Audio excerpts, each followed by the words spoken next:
आणि या संदर्भात अधिक माहिती देण्यासाठी आमचे प्रतिनिधी योगेश बोरसे आपल्यासोबत आहेत। योगेश, तानाजी सावंत पोलीस आयुक्तालयामध्ये दाखल झालेत, काय अपडेट्स? सागर, आज दुपारच्या सुमारास तानाजी सावंत यांचा मुलगा ऋषिराज सावंत यांचं अपहरण झाल्याचा निनावी फोन पुणे पोलिसांच्या कंट्रोल रूमला आला होता आणि त्यानंतर या संदर्भातली तक्रार जी आहे ती अर्थात सिंहगड पोलीस स्टेशन मध्ये दाखल देखील करण्यात आलेली आहे। नेमकं तानाजी सावंत यांचा मुलगा ऋषिराज सावंत यांचं अपहरण नेमकं कुठल्या कारणासाठी झालेलं आहे ते अद्यापपर्यंत समोर येऊ शकलेलं नाहीये, किंवा जो फोन आला होता तो फोन फेक कॉल होता का या संदर्भात देखील आता पुणे पोलिसांकडून तपास सुरू आहे। आणि या संदर्भात माहिती घेण्यासाठी स्वतः तानाजी सावंत आता पुणे पोलीस आयुक्त कार्यालयात दाखल झालेले आहेत आणि पुणे पोलीस आयुक्त अमितेश कुमार यांच्याकडून या संदर्भातली माहिती घेत आहे। याच्या संदर्भात तक्रार देखील ते आता दाखल करतायत। मात्र हा नेमका फोन फेक होता का या संदर्भात सुद्धा आता पुणे पोलिसांकडून तपास सुरू असल्याचं कळतंय। ज्या पद्धतीने पुण्यातीलच नरे परिसरातून तानाजी सावंत यांचा मुलगा ऋषिराज सावंत यांचं अपहरण झाल्याची माहिती मिळते। एका पांढऱ्या स्विफ्ट कारमधनं त्यांचं अपहरण झालेलं आहे अशी देखील माहिती मिळते। मात्र हे अपहरणच झालेलं आहे की अन्य काही कारण आहे हे सुद्धा आता पुणे पोलिसांकडून तपासलं जात आहे। या संदर्भातली एक टीम देखील आता शोधासाठी रवाना करण्यात आलेली आहे। मात्र आता स्वतः तानाजी सावंत हे अमितेश कुमार यांच्याकडून माहिती घेत आहेत। या सगळ्या संदर्भात आपण त्यांच्या कुटुंबियांशी सुद्धा संपर्क साधण्याचा प्रयत्न केलेला आहे। मात्र हे सगळं फेक असल्याचं त्यांच्या कुटुंबियांकडून, त्यांच्या कार्यकर्त्यांकडून सांगितलं जात आहे। असा कुठलाही प्रकार घडलेला नाहीये असं सुद्धा त्यांच्या कुटुंबियांकडून, त्यांच्या एकूण कार्यकर्त्यांकडून सांगितलं जात आहे। मात्र आता स्वतः तानाजी सावंत हे आता पुणे पोलीस आयुक्तांकडे आलेले आहेत आणि साधारणतः अर्ध्या तासांपासून पुणे पोलीस आयुक्त कार्यालयातली आयुक्तांची केबिन आहे त्या ठिकाणी तानाजी सावंत हे आयुक्तांशी चर्चा करतायत आणि या संदर्भातली तक्रार देखील याआधीच दाखल केलेली आहे। आता स्वतः तानाजी सावंत हे मीडिया समोर येऊन या संपूर्ण प्रकरणासंदर्भात नेमकी सत्यता काय आहे ही माहिती देण्याची शक्यता आहे।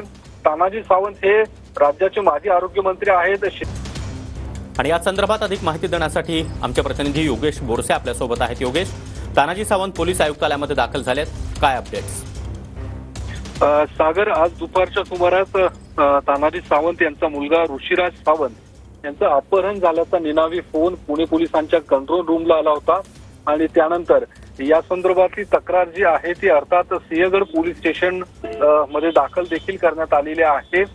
नेमकं तानाजी सावंत यांचा मुलगा ऋषिराज सावंत यांचं अपहरण नेमकं कुठल्या कारणासाठी झालेलं आहे ते अद्यापपर्यंत समोर येऊ शकलेलं नाहीये, किंवा जो फोन आला होता तो फोन फेक कॉल होता का या संदर्भात देखील आता पुणे पोलिसांकडून तपास सुरू आहे।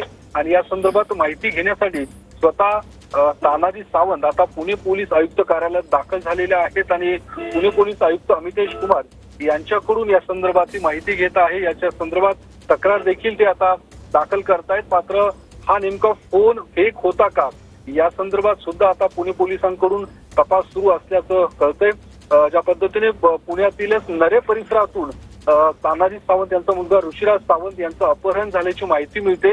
एका पांढऱ्या स्विफ्ट कारमधनं त्यांचं अपहरण झालेलं आहे अशी देखील माहिती मिळते। मात्र हे अपहरणच झालेलं आहे की अन्य काही कारण आहे हे सुद्धा आता पुणे पोलिसांकडून तपासलं जात आहे। या संदर्भातली एक टीम देखील आता शोधासाठी रवाना करण्यात आलेली आहे। मात्र आता स्वतः तानाजी सावंत हे अमितेश कुमार यांच्याकडून माहिती घेत आहेत। या सगळ्या संदर्भात आपण त्यांच्या कुटुंबियांशी सुद्धा संपर्क साधण्याचा प्रयत्न केलेला आहे। मात्र हे सगळं फेक असल्याचं त्यांच्या कुटुंबियांकडून, त्यांच्या कार्यकर्त्यांकडून सांगितलं जात आहे। असा कुठलाही प्रकार घडलेला नाहीये असं सुद्धा त्यांच्या कुटुंबियांकडून, त्यांच्या एकूण कार्यकर्त्यांकडून सांगितलं जात आहे। मात्र आता स्वतः तानाजी सावंत हे आता पुणे पोलीस आयुक्तांकडे आलेले आहेत आणि साधारणतः अर्ध्या तासांपासून पुणे पोलीस आयुक्त कार्यालयातली आयुक्तांची केबिन आहे त्या ठिकाणी तानाजी सावंत हे आयुक्तांशी चर्चा करतायत आणि या संदर्भातली तक्रार देखील याआधीच दाखल केलेली आहे। आता स्वतः तानाजी सावंत हे मीडिया समोर येऊन या संपूर्ण प्रकरणासंदर्भात नेमकी सत्यता काय आहे ही माहिती देण्याची शक्यता आहे। तानाजी सावंत हे राज्याचे माजी आरोग्य मंत्री आहेत, शिंदे गटातील एक मोठे नेते आहेत आणि त्यांना 2 मुलं आहेत। अर्थात ऋषिराज सावंत हा त्यांचा धाकटा मुलगा आहे। मात्र या सगळ्या अपहरणाला काही कौटुंबिक पार्श्वभूमी आहे का हे सुद्धा आता या संदर्भातली सुद्धा चर्चा सुरू आहे. आपण त्यांच्या घरी देखील जाऊन आलो, त्यांच्या कुटुंबियांशी देखील संपर्क साधण्याचा प्रयत्न केला, मात्र या सगळ्या प्रकरणावरती ते कॅमेरासमोर बोलण्यास त्यांनी नकार दर्शवलेला आहे. मात्र आपण त्यांच्या कुटुंबियांशी आणि त्यांच्या कार्यकर्त्यांशी जेव्हा माहिती घेतली तर त्यांच्याकडून हे फेक असल्याचं सांगितलं जात आहे. हा दुपारच्या सुमारास पुणे पोलीस आयुक्त कार्यालयात कंट्रोल रूमला फेक निनावी कॉल आला होता आणि त्यानंतर या संदर्भातली तक्रार देखील सिंहगड पोलीस स्टेशनमध्ये दाखल करण्यात आलेली आहे. मात्र या सगळ्या संदर्भात आता पुणे पोलिसांकडून देखील जलद गतीने तपास सुरू आहे आणि आयुक्त सुद्धा कदाचित पुणे पोलीस आयुक्त अमितेश कुमार सुद्धा या प्रकरणाची माहिती देण्यासाठी मीडियाशी संपर्क किंवा मीडियाशी संवाद साधण्याची शक्यता वर्तवली जात आहे. त्यामुळे थोड्याच वेळात या सगळ्या प्रकरणाची जे काही सत्यता आहे ती समोर येऊ शकते. मात्र योगेश, तानाजी सावंत आणि त्यांच्या मुलांमध्ये काही संवाद झालाय का? कारण तानाजी सावंत आता पोलीस आयुक्तालयामध्ये दाखल झालेले आहेत, मात्र ज्यावेळी तुम्ही सांगताय की कुटुंबियांशी संवाद साधला त्यावेळी हे सर्व फेक असल्याचं ते सांगतायत. निश्चित आपण त्यांच्या कुटुंबियांशी सुद्धा संपर्क साधण्याचा प्रयत्न केलेला आहे आणि ज्यावेळी आपण त्यांच्या कुटुंबियांशी बोललो त्यावेळी